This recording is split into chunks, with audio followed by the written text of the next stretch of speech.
So Colonel John J. Hardin, he was a piece of shit. He was just a low-life piece of shit. He was murdering the Kickapoo people. He was murdering the Wee people. He was murdering the Piankeshaw people. Probably exterminated the Piankeshaw, almost wiped them out of existence. And then his efforts contributed to their extinction. And he also murdered Shawnee just with like fucking glee. He was with George Rogers Clark, burned down several Shawnee villages, several Shawnee towns, burned lots of Shawnee cornfields, and eventually wound up getting killed by the Shawnee. So, and got 12 scalps from the Terre Haute, Indiana, the 1789 expedition. Like, what was the point of that? I don't know. 89, like 89, the fucking Revolutionary War is over. So why is he he's leaving Kentucky to go to Indiana to get 12 Shawnee scalps? Like, that's what the fuck is he doing this shit for? So that's the namesake for Hardin County. Now Fort Knox, he is named for the first Secretary of War, Henry Knox. And so it used to be called Camp Knox. It was organized the Artillery Corps in the U.S. Revolution, and it was Washington's first Secretary of War. He was part of the Harmar campaign, St. Clair's botched campaign. He says that history may read that their actions really badly because they just seem to be killing fucking Indians left and right. The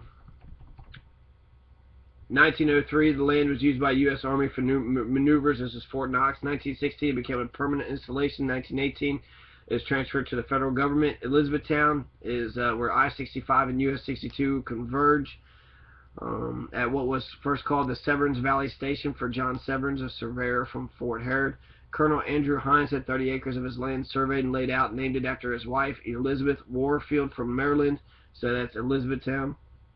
Born and raised in Boston, Massachusetts, Henry Knox owned and operated a bookstore there, cultivated interest in military history, and joined a local artillery company. When the American Revolutionary War broke out in 1775, he befriended General George Washington and quickly rose to become the chief artillery officer of the Continental Army.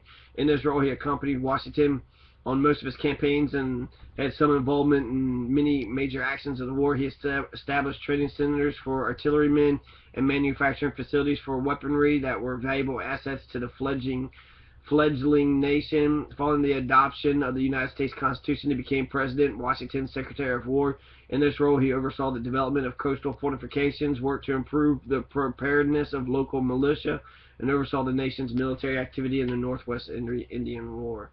The Northwest Indian War, this is Henry Knox, also known as Little Turtles War. Other names is the war between the U.S. and a confederation of numerous native tribes for control of the Northwest Territory. It followed centuries of conflict over the territory, first among Native Americans, and then with the added shift in alliances among the tribes and the European powers, France, Great Britain, and their colonials. Under the Treaty of Paris, 1783, which ended the American Revolutionary War, Great Britain ceded to the U.S. control of the Northwest Territory, which was occupied by numerous Native American tribes. Despite the treaty, the British kept forts and policies there that supported the natives in the Northwest Territories.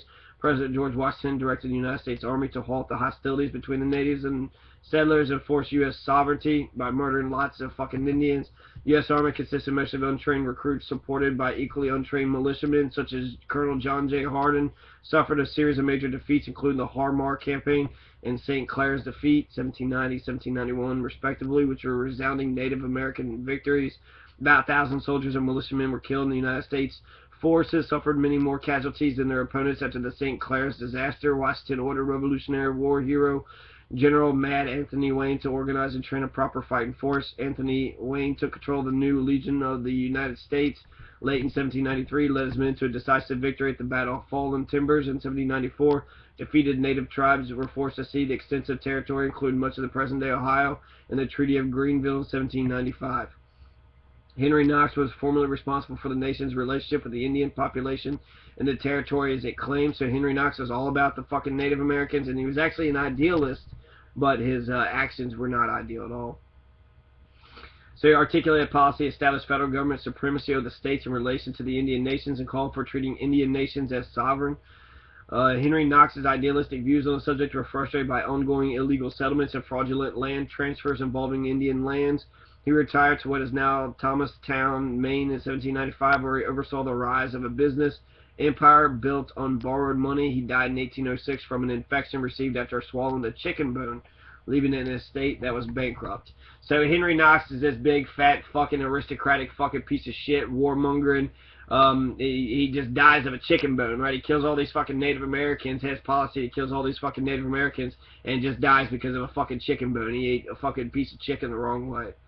How all the money got into Fort Knox in 1933, U.S. President Franklin Delano Roosevelt issued Executive Order 6102, which outlawed the private ownership of gold coins, gold bullion, and gold certificates by American citizens, forcing them to sell these to the Federal Reserve. So people want to talk about the mandate on the Obamacare. Imagine that mandate. Imagine if Obama made owning gold illegal, and if you had gold, you had to sell it to the Federal Reserve.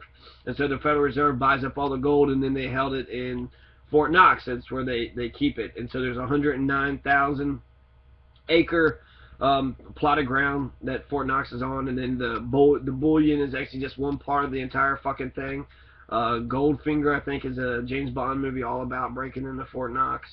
The U.S. President Franklin D. Roosevelt issued Executive Order 6102, which outlawed the private ownership of gold coins, gold bullion, and gold certificates.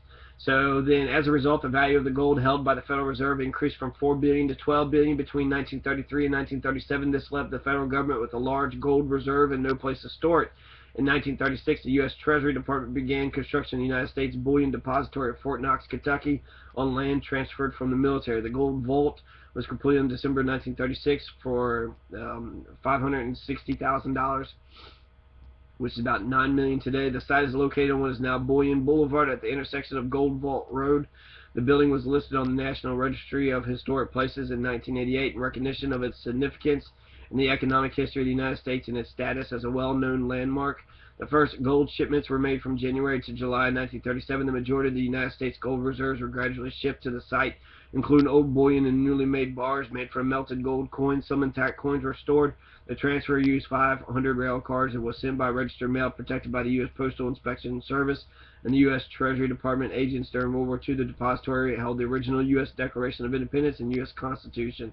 It held the reserves of European countries and key documents from Western history. For example, it held the crown of St. Stephen, part of the Hungarian crown jewels given to the American soldiers to prevent them from falling into Soviet hands. The repository held one of 4 copies, exemplifications of the Magna Carta, which had been sent for display at the 1939 New York World's Fair, and which, when war broke out, was kept in the United States for the duration during World War II and into the Cold War.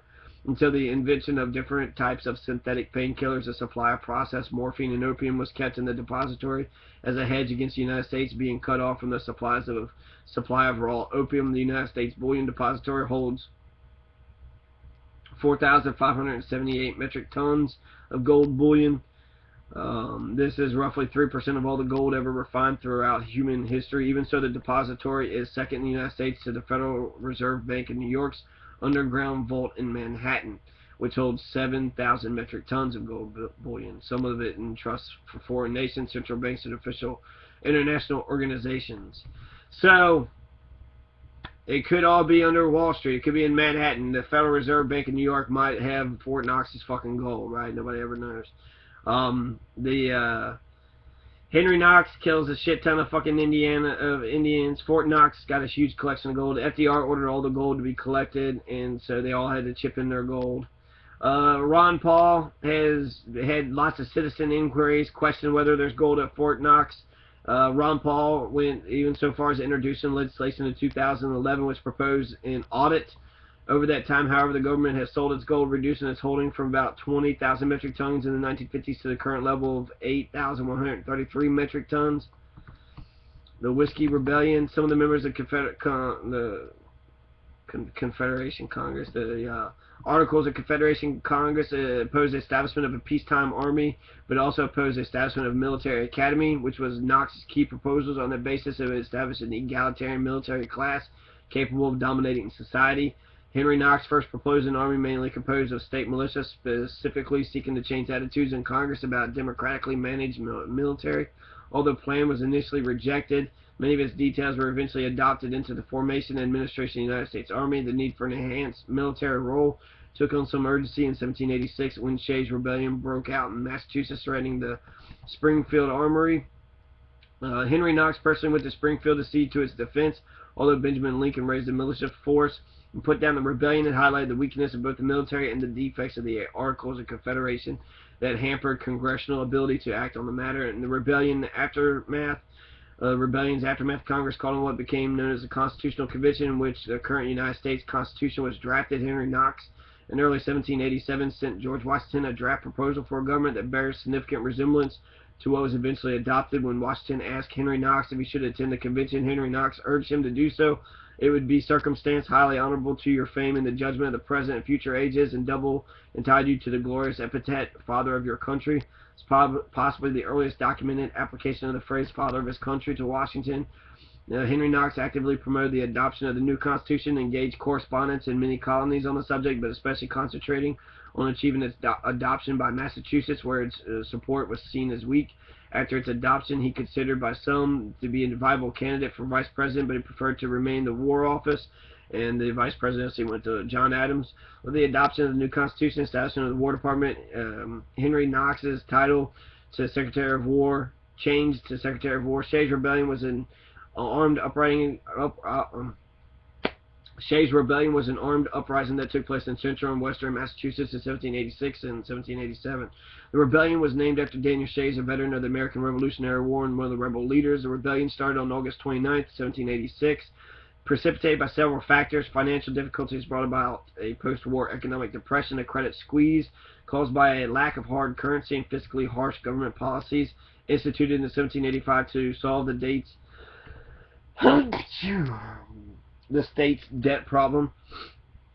Protesters, including many war veterans, shut down county courts in the later months of 1786 to stop the judicial hearings for tax and debt collection. The protesters became radicalized against the state government following the arrest some of their leaders and began to organize an armed force. A militia raised as a private army defeated a Shaysite rebel attempt to seize the federal Springfield Armory in late January 1787, killing 4 and wounding 20. The main Shaysite force was scattered on February 4, 1787, after a surprise attack on their camp in Petersham, Massachusetts. Scattered resistance continued until June 1787, with the single most significant action being an incident in Sheffield in late February where 30 rebels were wounded, one mortally in a skirmish with government troops. So this is Henry Knox, right, putting down the fucking war veterans, the fucking Revolutionary War veterans who was poor. The rebellion took place in a political climate where the reform of the country's governing document, Articles of Confederation, was widely seen as necessary. The events of the rebellion, most of which occurred after the Philadelphia Convention had been called, but before it began in May 1787, are widely seen to have affected the debates on the shape of the new government. The exact nature and consequence of the rebellion's influence on the content of the Constitution ratification debates continues to be a subject of historical discussion and debate. When the French Revolutionary Wars broke out in 1793, American merchant shipping began to be affected. After Washington formally declared neutrality in the conflict, both France and Britain began interfering with American shipping. Most of the Continental Navy's few ships were sold off at the end of the Revolutionary War, leaving the nation's merchant fleet without any defenses against piracy or seizure on the high seas. Henry Knox urged and presided over the creation of a regular United States Navy, the establishment of a series of coastal fortifications, American Indian Wars, including the Chickamauga Wars, 1776 to 1794, and the Northwest Indian War, would occupy much of his tenure. So he isn't just killing people in Ohio, but also the Cherokee people being attacked for 20 years in the Chickamauga Wars. Chickamauga Wars were a series of raids, campaigns, ambushes, minor skirmishes, and several full-scale frontier battles, which were a continuation of the Cherokee struggle during and after the American Revolutionary War against encroachment by American frontiersmen from the former British colonies. Until the end of the Revolution, the Cherokee fought in part as British allies. After 1786, they also fought along with and as members of the Western Confederacy, organized by the Shawnee chief Tecumseh in an effort to repulse European-American settlers from the area west of the Appalachian Mountains. The Cherokees are coming. An illustration depicted a scout warning the residents of Knoxville, Tennessee, of the approach of a large Cherokee force. In September 1793, open warfare broke out in the summer of 1776 between the Cherokee, led by Dragon Canoe, frontier settlers along the Watauga, Holston, Nolichucky, and Doe Rivers in the East Tennessee. The colonials refer to these Cherokee as the Chickamauga or the Chickamauga Cherokee, and later as the Lower Cherokee. The warfare spread to the settlers along the Cumberland River in Middle Tennessee and in Kentucky.